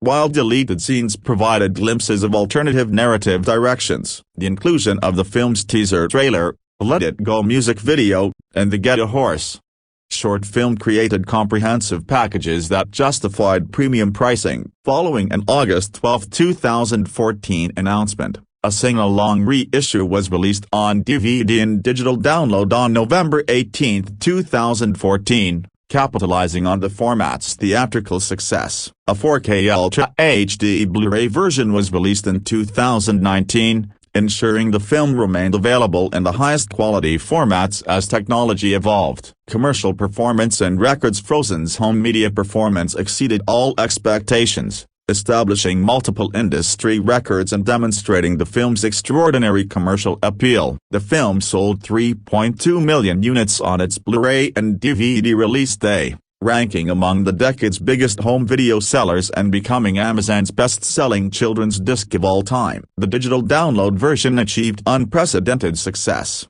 becoming the fastest-selling digital release of all time and establishing new benchmarks for digital distribution. During its first week, Frozen reached number 1 in unit sales in the United States, selling more than 3 times as many units as the other 19 titles in Nielsen's sales chart combined. Frozen sold 3,969,270 Blu-ray units, $79,266,322, during its first week, representing half of its opening home media sales. By May 4, 2014, it had topped U.S. home video sales charts for 6 of its 7 release weeks, demonstrating sustained rather than merely initial demand. International performance matched domestic success across multiple markets. In the United Kingdom, Frozen debuted at number 1 in Blu-ray and DVD sales on the official video chart. According to the official charts company, over 500,000 copies were sold in the 2-day opening, March 31 to April 1, 2014. During its first 3 weeks in the United Kingdom, Frozen sold more than 1.45 million units, becoming 2014's biggest-selling video title. Japanese performance proved particularly impressive, with Frozen selling 2,025,000 Blu-ray DVD combination sets in 4 weeks, becoming the fastest-selling home video to sell 2 million copies and surpassing Spirited Away's record of 11 weeks. Frozen holds Japanese records for highest number of home video units sold on both the first day and first week of sales. By the end of 2014, the film had generated $308,026,545 in U.S. home media sales. It became one of the best-selling home media releases, selling over 18 million units by 2015. By July 2018, Frozen was the all-time best-selling Blu-ray release in the United States with over 7.5 million units sold, slightly ahead of Avatar. Legal challenges and protection. Disney's protection of the Frozen brand extended to legal action against potential trademark infringement. In late December 2013, the Walt Disney Company filed a trademark infringement lawsuit in California federal court against Phase 4 Films, seeking an injunction against the distribution of The Legend of Cinderella, a Canadian film retitled Frozen Land in the United States with a logo similar to Disney's film. By late January 2014, the companies had settled the lawsuit with terms requiring The Legend of Cinderella to use its original title for distribution and promotion. Phase 4 Films was prohibited from using trademarks, logos, or designs confusingly similar to Disney's release, and was required to pay Disney $100,000 by January 27, 2014, while making all practicable efforts to remove copies of Frozen Land from stores and online distributors before March 3, 2014. Reception box office performance. Frozen's theatrical box office performance established it as one of the most commercially successful animated films in cinema history. During its original theatrical release, the film earned $400.7 million in North America and an estimated $880 million internationally, for a worldwide total of $1,280,802,282. Calculating all expenses, Deadline Hollywood estimated that the film generated a profit of over $400 million, representing extraordinary return on investment. These figures positioned Frozen as the fifth highest-grossing film of all time, the highest-grossing animated film, until The Lion King remake overtook this position in August 2019, the highest-grossing 2013 film, the third highest-grossing Walt Disney Pictures release, and the eighth highest-grossing film distributed by Disney. The film earned $110.6 million worldwide during its opening weekend, demonstrating immediate global appeal. On March 2, 2014, Frozen's 101st day of release, it surpassed the $1 billion mark. Review.1 Frozen, the latest Disney musical extravaganza, preaches the importance of embracing your true nature but seems to be at odds with itself. The animated 3D adventure wants to enliven and subvert the conventions of typical Disney princess movies while simultaneously remaining true to their aesthetic trappings for maximum merchandising potential. It encourages young women to support and stay loyal to each other, a crucial message when mean girls seem so prevalent as long as some hunky potential suitors and adorable, wisecracking creatures also are around to complete them. It all seems so cynical. This attempt to shake things up without shaking them up too much. Frozen just happens to be reaching theaters as Thanksgiving and the holiday shopping season are arriving. The marketing possibilities are mind-boggling, and in the tradition of the superior Beauty and the Beast and the Little Mermaid, surely Frozen, the musical, will be headed to the Broadway stage soon. The songs, which are lively and amusing if not quite instant hits, are already in place. Little girls will absolutely love it, though. That much is undeniable, and the film from co-directors Chris Buck, Surf's Up, and Jennifer Lee is never less than gorgeous to watch. A majestic mountaintop ice castle is particularly exquisite, glittery and detailed and tactile, especially as rendered in 3D. But first we must witness the tortured backstory of the film's princesses, not one, but two of them. The script from Wreck-It Ralph co-writer Lee, inspired by the Hans Christian Andersen story The Snow Queen, has lots of cheeky, contemporary touches but is firmly and safely rooted in Scandinavian fairy tale traditions. When they were young girls, sisters Anna and Elsa were joyous playmates and inseparable friends. But Elsa's special power, her ability to turn anything to ice and snow in a flash from her fingertips, comes back to haunt her when she accidentally zaps her sister. Not unlike the telekinesis in Carrie, Elsa inadvertently unleashes her power in moments of heightened emotion. A magical troll king heals Anna and erases the event from her memory, but as for the sisters' relationship, the damage is done. Elsa's parents lock her away and close down the castle, which devastates the younger Anna. Of the many tunes from Avenue Q and the Book of Mormon songwriter Robert Lopez and his wife, Kristen Anderson Lopez, the wistful "Do You Want to Build a Snowman?"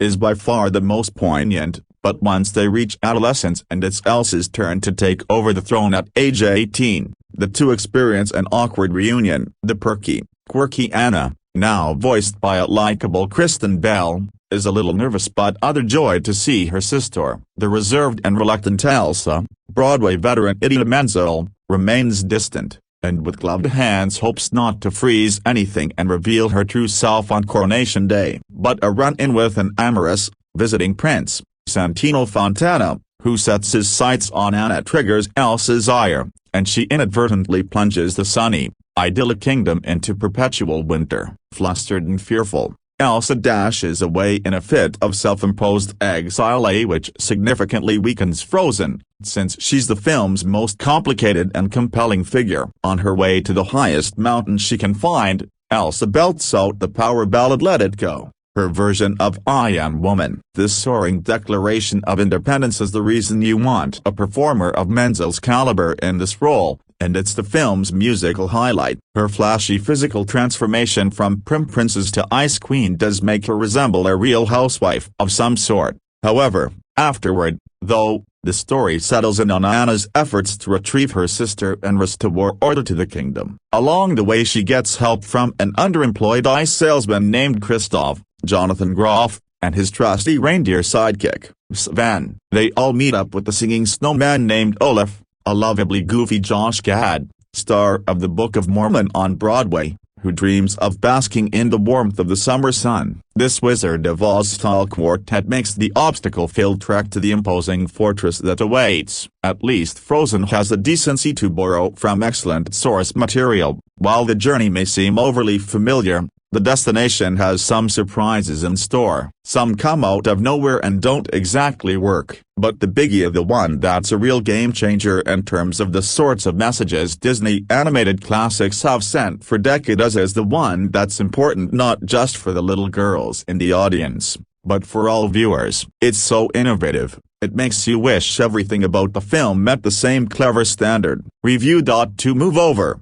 Frosty, a quixotic snowman who longs to experience summer handily steals the show in Frozen, Disney's 53rd in-house animated feature and one of its most classical, with the Hans Christian Andersen pedigree, a full-fledged show tune score and little of the ironic humor that has become the lingua franca of most contemporary tunes. But this always enjoyable tale of mysterious magic, imperiled princesses and square-jawed men of action proves longer on striking visuals than on truly engaging or memorable characters. With the family crowd pretty much to itself this holiday season, Frozen should generate considerable box office heat, if not quite the same level of critical and audience affection that attended the superior Tangled and Wreck-It Ralph. The result of a decade-long effort by the studio to fashion an animated feature from Andersen's classic The Snow Queen, Frozen ultimately bears only the most superficial resemblance to its source, the haunting story of a young girl's efforts to free her true love from the mind-altering effects of a cursed mirror and the icy lair of the eponymous snow spirit. Instead, writer-directors Chris Buck, a veteran Disney animator with credits dating back to The Fox and the Hound, and Jennifer Lee, who co-scripted Wreck-It Ralph, give us a more conventional tale of two sisters, younger Anna, Kristen Bell, and elder Elsa, Idina Menzel, heiress to the enchanted Scandinavian kingdom of Arendelle, also a return of sorts to Disney tradition after the dutiful PC dues paying of Pocahontas, Mulan and the Princess and the Frog. As seen in the movie's opening moments, the girls are the closest of childhood friends, their playtime enhanced by Elsa's unexplained ability to conjure a wonderland of ice and snow with the literal waving of her fingertips. But like Midas' golden touch, Elsa's powers soon seem more curse than blessing. When an errant icicle nearly proves fatal to Anna, the king and queen seal the castle gates, while Elsa further cuts herself off from that circumscribed world, coming of age in solitude even after a shipwreck leaves her and Anna orphans. Only as Elsa's coronation day draws near does she emerge from her seclusion, still uncertain as to whether or not she can control her gift, which, like the telekinetic rage of Stephen King's Carrie, seems to be triggered by intense surges of emotion. Meanwhile, Anna has had all memory of her childhood trauma wiped, Men in Black style, by some friendly neighborhood trolls, leaving her all the more miffed by Big Sis literal and figurative cold shoulder. These early passages play out pleasantly enough, enhanced by nice detail work showing the bustle of daily Arendelle life and an amusing turn by Alan Tudyk, last seen as Ralph's megalomaniacal turbo, as the nosy, diminutive Duke of neighboring Weaselton, which, to his great consternation, everyone mispronounces as Weaseltown. But the narrative of Frozen only really kicks into gear with the palace ball following the coronation, where everything seems to be going hunky-dory until Anna makes the mistake of asking her sister's permission to marry the dashing Prince Hans of the Southern Isles, Santino Fontana, whom, admittedly, she only met earlier that same day. To say that Elsa's reaction puts a chill in the air would be an Arctic understatement. Think Carrie's prom crossed with the ice-capades, with her secret laid bare for all to see. A devastated Elsa flees into the surrounding mountains, enveloping all of summertime around in a thick permafrost as she does. Anna gives chase, but proves ill-equipped for the rugged and frigid terrain, eventually stumbling upon a small trading post, run by a hulking Swede named Oken, voiced by bold co-director Chris Williams, that has wasted no time on jacking up prices on its minimal supply of off-season winter provisions. It's there that she crosses paths with Christoph, Jonathan Groff, a flaxen-haired dice seller somewhat lacking in social graces. His best, and possibly only, friend is his trusty, sleigh-pulling reindeer, Sven. But with his own bottom line taking a sizable hit from the sudden climate change, he agrees to help Anna search for Elsa in the hope of once again bringing sunshine to the land. Which is around the time Olaf enters the picture, an anthropomorphic snowman brought to life by Elsa's magic, with a row of buck teeth and a few twigs of would-be hair atop his head. This irrepressible optimist, marvelously voiced by Book of Mormon alum Josh Gad, likes warm hugs and possesses a most unhealthy fascination with the summer, a season he's never experienced, and whose dangers to his person he seems blithely unaware of. This leads to Frozen's most inspired musical number, In Summer, as Olaf imagines himself bounding through blooming meadows, soaking up the sun and engaging in other flights of seasonal fancy, all wryly visualized by Buck and Lee and expressed in playful lyrics by the husband and wife songwriting team of Kristen Anderson Lopez and Robert Lopez, the latter a Tony winner for his work on Avenue Q on Book of Mormon. The tactile, snow-capped Arendelle landscape, including Elsa's ice castle retreat, imagine Superman's fortress of solitude with a more feminine touch, is Frozen's other true marvel, enhanced by 3D and a decision to shoot in widescreen, a nod to the cinemascope richness of Sleeping Beauty and Lady and the Tramp. That's almost but not quite enough to make up for the somewhat slack plotting and the generic nature of the main characters. Neither princess here is a patch on Tangled's Babe in the Woods Rapunzel, while both Hans and Kristoff are cut from pretty standard issue hero cloth until a reasonably surprising third act twist somewhat ups the ante. Only Olaf is unimpeachable. Get this snowman a spin-off feature to call his own. Frozen goes out accompanied by Get a Horse, director Lauren Macmillan's utterly dazzling 5-minute short starring Mickey Mouse, Minnie, Peg-Leg Pete and other vintage Disney characters in a Sherlock Jr.-style adventure that finds their hand-drawn 1930s avatars bursting through a movie screen and into the 3D/CG era. Though the animation is all new, including impeccable recreations of the black-and-white Disney, Byworks style, the sound is predominantly archival, including Uncle Walt himself as the voice of his iconic alter ego. Reviewed at AMC Empire 25. New York, October 26, 2013. Rating, PG. Running time, 102 minutes. Crew, directed by Chris Buck, Jennifer Lee. Screenplay, Lee Story, Buck, Lee, Shane Morris. Inspired by The Snow Queen by Hans Christian Andersen. Camera, color, deluxe prints, widescreen, 3D, Scott Beatty. Layout, Mohit Kalyanpur. Lighting, editor, Jeff Draheim. Music, Christoph Beck. Songs, Kristen Anderson Lopez, Robert Lopez. Music supervisor, Tom McDougall. Executive music producer, Chris Monton. Production designer, David Womersley. Art director, Michael J. Moe. Visual effects supervisor, Steve Goldberg. Head of story, Paul Briggs. Head of animation, Lano Di Salvo. Technical supervisor, Mark Hamill. Character CG supervisor, Frank Hanner. Modeling supervisors, Chad Stubblefield, John Kim Cromwell. Look supervisors, Michelle Lee Robinson,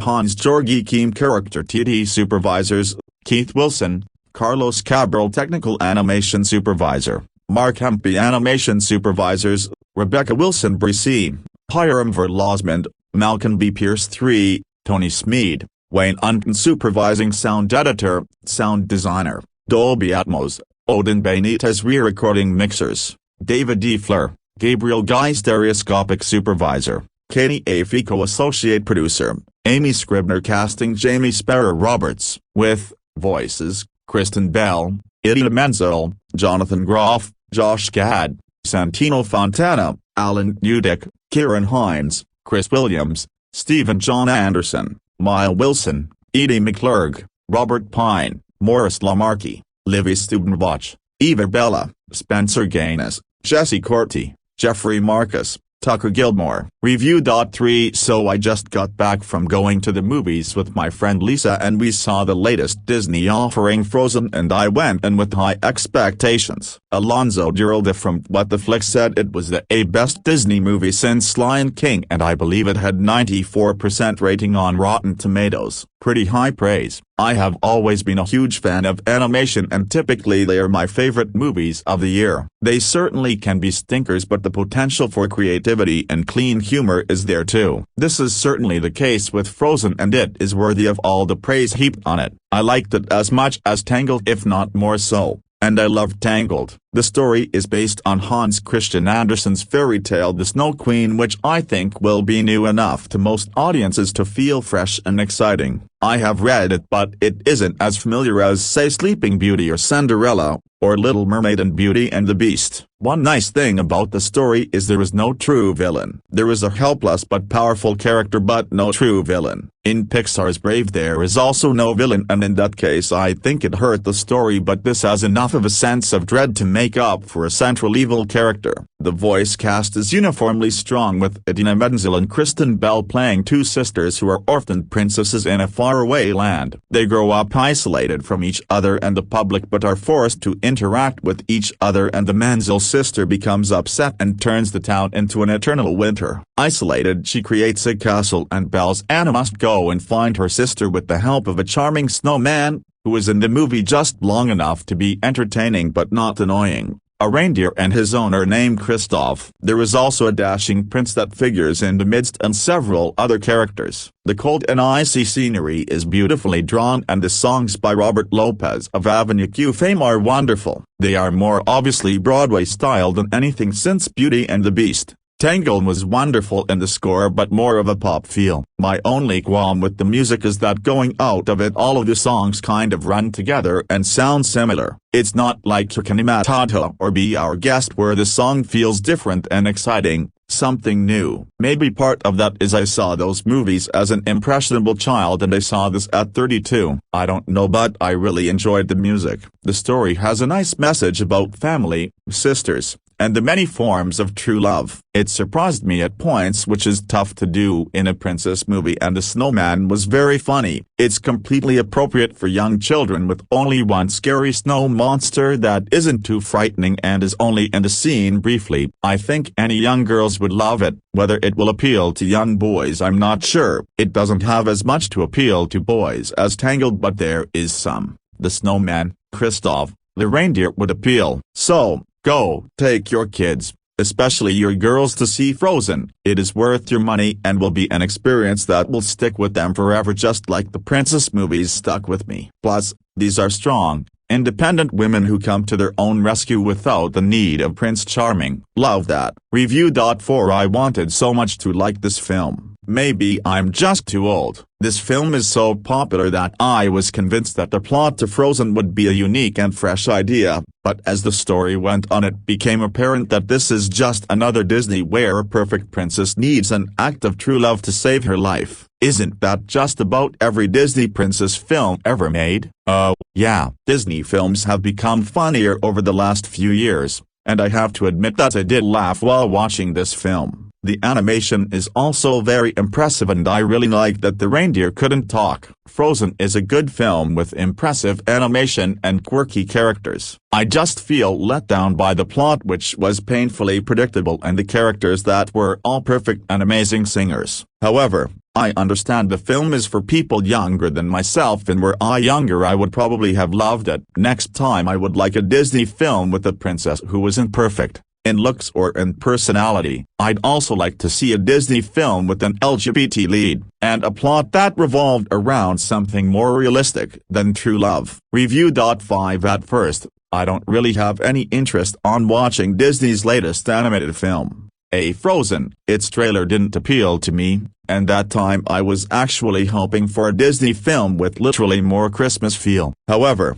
since it is like everyone is giving praise to the film after watching it, I made this the last animated feature of year 2013 on my watch list. It's now already 2014, and I'm glad that I didn't miss this. It turns out to be really freezing cool. The film tells the story of a fearless Princess Anna who sets off on an epic journey alongside a rugged, thrill-seeking mountain man, Kristoff, his loyal pet reindeer, Sven, and the hapless snowman, Olaf, to find her estranged sister, Queen Elsa, whose icy powers have trapped the kingdom in eternal winter. The film, loosely based on this fairy tale and the Snow Queen, features the voices of Kristen Bell, Idina Menzel, Jonathan Groff, Josh Gad, Santino Fontana, etc. It is directed by Chris Buck and Jennifer Lee. Yes, almost everything is good from this film. The plot is strong. In a typical Disney princess film, we would only see a single beautiful princess together with her true love,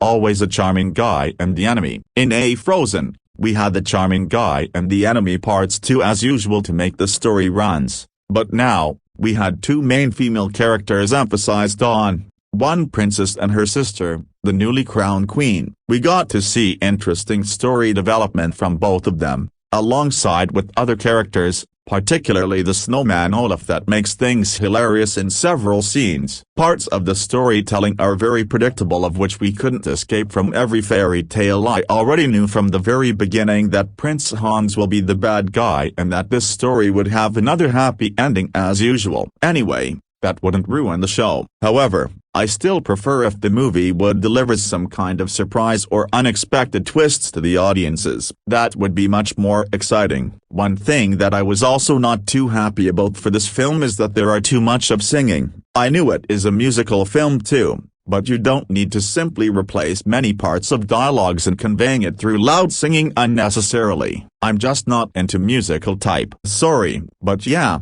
no doubt Frozen still had good music. For other elements, everything else is positive. The visuals are splendid. I can tell you that it is much harder to create beautiful imageries from mainly white background, to represent Frozen theme, than from a colorful background. Frozen did it exceptionally cool. The messages are great and meaningful. The act of true love isn't necessarily always comes from romance, but also can be from family love, care and sacrifice. On the other hand, the voice acting is wonderful, and the animated characters convey enough emotions along with the smartly written script to produce this outstanding work. Generally, it is a solid, entertaining movie that could be considered the latest addition to Disney classic. Out of 10 points, I rate Frozen a total of 8.0. Yes, this is the highest rating I had given to an animated feature released last year. I think this movie is going to score big in upcoming awards season. Review. 6 Can I just say that Frozen probably one of the best film that Walt Disney ever released. The idea was brilliant, the plot was quite fresh, and the characters in the film were also amazing. The songs in Frozen, oh my fucking god, it was incredible. I really enjoyed the whole soundtrack of the film. I watched it last night with one of my best friends, and until now I can't get over the film. I was so excited and even mentioned that I am so reviewing Frozen 2. I am a big fan of animation films and sometimes I can get biased in my post, but Frozen will not left you disappointed at all. That I am 100% sure of. At first, I had the slight idea that Frozen might be okay. It may get boring in some parts, but overall it is enjoyable. That's what I thought of Frozen initially. Fortunately, I was wrong. I was completely blown away. I'll tell you why I really love it. The idea, it is a pretty brand new kind story by Disney.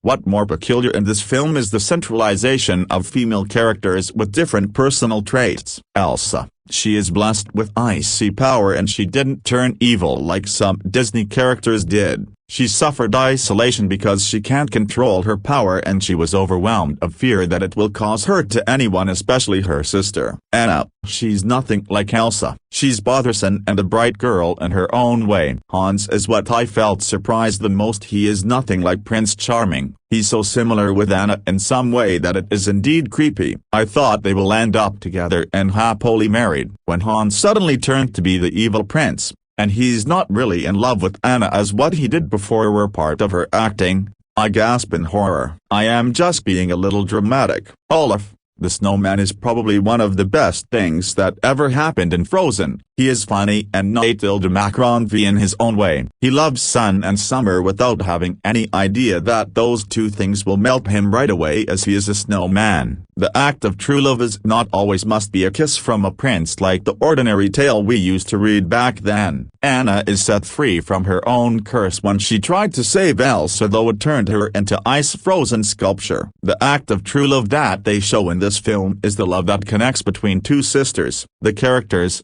Princess Elsa, is the one who possessed the power of turning everything into ice and frozen. She is the elder daughter of King and Queen Arundel. She often played snow with her little sister Princess Anna. Given at that time she is blessed with cryokinetic power to invite winter anytime her want. She, later, accidentally injured her sister and was forced to not play with her anymore. She ignored her sister pleading and isolating herself in her room. Princess Elsa then later became the Queen of Arundel. Since Elsa had been warned not to display her power, she often scared to mix and associate with people, worrying that her power might show and she can't control it.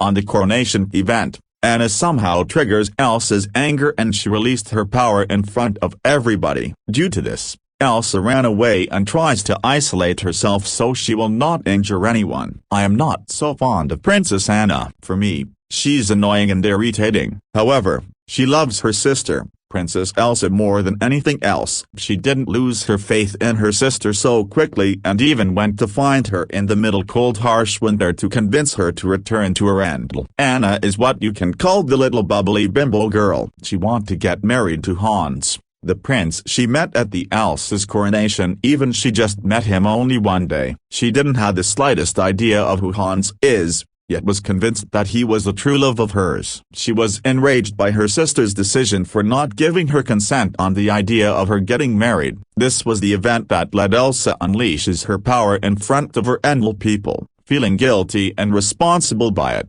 Anna set the journey to find her sister, accompanied by Mountain Man, Kristoff, and his reindeer, Sven. Kristoff is a mountain man that Anna met when she was on her way to search her sister in the North Mountain. Kristoff is what I called a very realistic and sensible man. When Anna told him that she wanted to marry the prince she met only one day, he was befuddled. He told Anna it was impossible to get to know a person in one day, their friendship growing day by day, and Kristoff didn't realize he already fell in love with her. Hans, the Southern Island prince, met Anna at the coronation. They went head over heels toward each other and Hans proposed to Anna right away. When Elsa ran away and Anna went to find her, Anna asked Hans to take care of Arundel people when she was gone. Hans did what she asked and waited Anna to return, only to betray her love. Hans's initial plan was to marry Anna and kill Elsa later so that he could be a king. However, he had to revise the plan of taking over the kingdom when Elsa's hidden power has been discovered. Olaf is the snowman made by Elsa to Anna when they were young. Anna did not have any memory of Olaf, but Elsa had. When Elsa accidentally unleashes her power,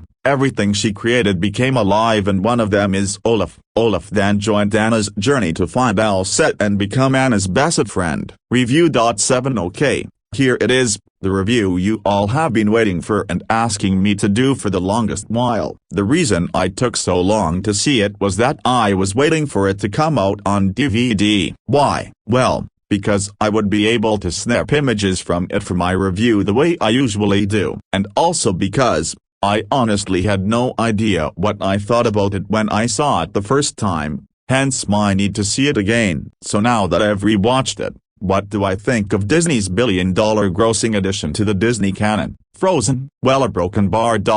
It's okay. I'm sorry, but I don't love this movie. Don't get me wrong, I do like it, but I don't love it. I feel this movie is quite underrated and not deserving of its more than $1 billion gross. Okay, before you hate me even more, let's get on with the review. Oh, and I should warn, don't read on if you don't want the film spoiled for you. For those of you who somehow don't know the story, the film is about two princesses, Princess Anna and Princess Elsa. Princess Elsa was born with an uncontrollable ability to create ice from her hands. It's first seen as a charming power, until one day, she accidentally hurts her sister, Princess Anna, with it. Princess Anna is cured, but remembers nothing of Elsa's powers, and Elsa spends the next few years staying locked up in her room so that she can't do any more harm, whilst Anna has no idea why they're not close anymore. One day when they're grown, Elsa becomes the queen of her kingdom and hopes for a normal life where her powers won't get hurt anyone. But she's unable to control her powers, causing herself to be exposed and the people to be frightened of her and or deem her a sorceress. Frightened, she runs away into the mountains while accidentally causing perpetual winter to fall upon the kingdom. So it's up to Anna to go find her sister and get her to end the winter with the help of different characters along the way, including an ice salesman named Kristoff and a snowman named Olaf. Okay, so what are the good things that this movie has to offer? Firstly, the animation is gorgeous and detailed. The snow and ice looks so real that you can almost feel the coldness of it yourself. The best animation can be seen during the song, Let It Go, in which Elsa constructs an ice castle for herself. Secondly, the voice acting is good too. Kristen Bell as Anna is like Mandy Moore as Rapunzel in the sense that she surprised me with an enjoyable performance. Josh Gad, Idina Menzel, and Alan Tudyk give good performances also. Thirdly, it's nice to see a different type of love being shown in the film besides romantic love. Oh, don't get me wrong, I'm not a huge feminist in the sense that I'm offended by the idea of the traditional princess story in which the prince rescues the princess or their love shines through. I honestly quite enjoy that. But it's nice to see familial love being praised and shown to be something powerful too. This is something we don't see much in films, especially not loving sibling relationships. Okay, now for the bad aspects. Filler and drag. So much of the movie is filled with just random babbling by Princess Anna with the other characters that just goes nowhere. Many songs in the movie are there just for the sake of being there. Yes, I'm talking about You, Fixer Upper. Another thing that I see as a bad thing is the fact that the movie seems to push the idea of how can you marry someone you just met down the audience's throats. Don't get me wrong, I don't have a problem with the message, but the way that they try to teach this message just seems so forced. Multiple times in the movie, they blatantly say that it's wrong to marry someone you've just met, and the lines seem so forced as if the filmmakers have a gun to their heads while writing the script. I'd have loved it if they were able to teach this message with more subtleness. These problems just totally distract from the viewing experience and make me merely like this film, instead of loving it. Summing up, the answer to that infernal question is yes, I like Tangled better than Frozen. Review. 8 What a nice surprise. Childhood years overfilled with Disney movies have left me feeling queasy at the slightest mention of the brand. However, after seeing Frozen on a whim, I'm glad I gave the company another chance. Co-directors Chris Buck and Jennifer Lee have crafted a fresh, fun film, loosely based on Hans Christian Andersen's The Snow Queen. In Frozen, we do meet our Snow Queen, of sorts, in Elsa, Idina Menzel. Elsa was born with the power to make pretty ice and snow appear out of nowhere, but after a childhood accident involving her younger sister, Anna, Kristen Bell, the two are separated, and Elsa's power kept a secret. The musical numbers, penned by Robert Lopez and Kristen Anderson Lopez, are generally effective, and songs like Do You Want to Build a Snowman?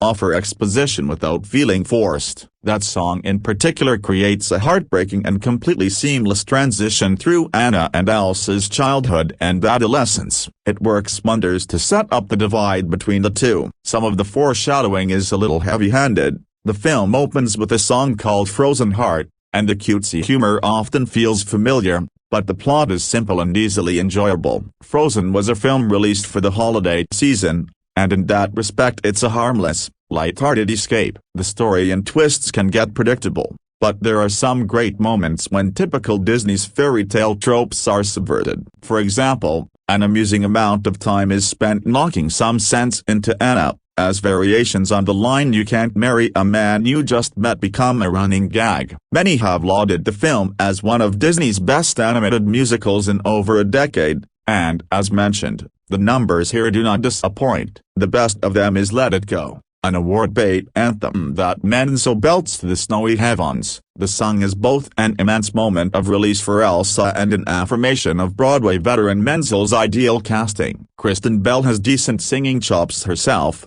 and holds her own, especially during an impressive reprise of For the First Time in Forever, in which she and Menzel launch dueling vocal fireworks. Josh Gad is hilarious as the talking snowman Olaf, and his gleefully misguided and vibrato-laden tune in Summer is priceless. Also charming is the gospel choir-infused fixer-upper, a wonderfully frank love song in the latter half of the film. Aesthetically, Walt Disney Animation Studios delivers the magic once again. Frozen is not just a musical wonder but a visual one as well. The characters are vibrant and expressive without constantly looking like obviously animated characters, and the snow and ice visuals are especially lovely. Story aside, Disney's animation is consistently gorgeous. Even scenes that may not be meant to be especially breathtaking are nonetheless easy on the eyes. Frozen is a welcome return to form for Disney, a charming twist on the fairy tale backed by some knockout musical numbers. The film is easy to love, and it may very well join the ranks of the company's beloved classics. It holds in some respects to the formula that keeps audiences coming back to the studio, but thankfully gives us two female leads with realistic conflicts of identity and self-acceptance, and offers a poignant glimpse at the estranged bond mended between these two sisters. The film is wrapped up neatly and the denouement is admittedly unsurprising, but even some of the more common elements are livened up a bit. The story has a few holes, but it feels fresh and the film is a joy to watch. Pardon the atrocious pun, but Frozen will make you melt.